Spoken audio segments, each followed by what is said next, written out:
Looking for a perfect getaway para ipasyal si nanay sa nalalapit na Mother's Day?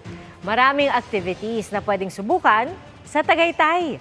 At nakatutok doon live si Katrina Son. Katrina? Pia, para nga sa mga naghahanda ngayong Mother's Day weekend o naghahanap ng lugar kung saan pwedeng i-date o ipasyal ang inyong mga nanay, bakit hindi subukan dito sa Tagaytay? Free pizza making para sa mga mommies. Yan ang pakulo ng isang restaurant dito sa Tagaytay. Si Kat Ramirez at ang kanyang pamilya.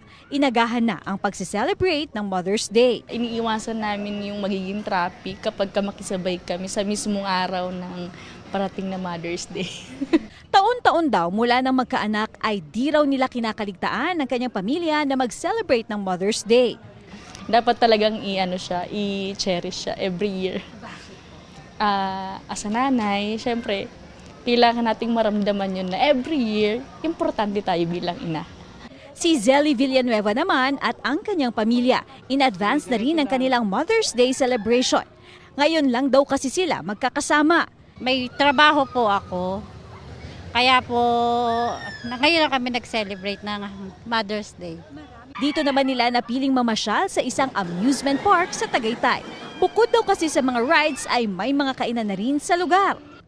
Tiyak naman na mag-e-enjoy at marerelax ang mga mommies sa leisure park na ito sa Tagaytay pa rin, na may iba't ibang mga rides at activities din ang pwedeng subukan dito ng pangbuong pamilya, gaya ng aerial bicycle at glass bridge. At para naman sa mga may hilig mag-boat ride o gustong itry mag-boat ride, hindi na kailangang lumayo pa dahil meron na rin yan dito sa Tagaytay.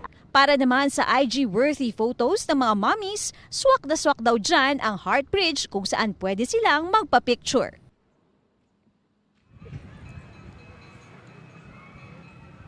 Pia, paalala naman sa mga gustong magpunta rito sa Tagaytay na mas maganda kung aagahan nila ang pagpunta rito para makaiwas sa mabigat na daloy ng trapiko. Pia? Maraming salamat, Katrina Son.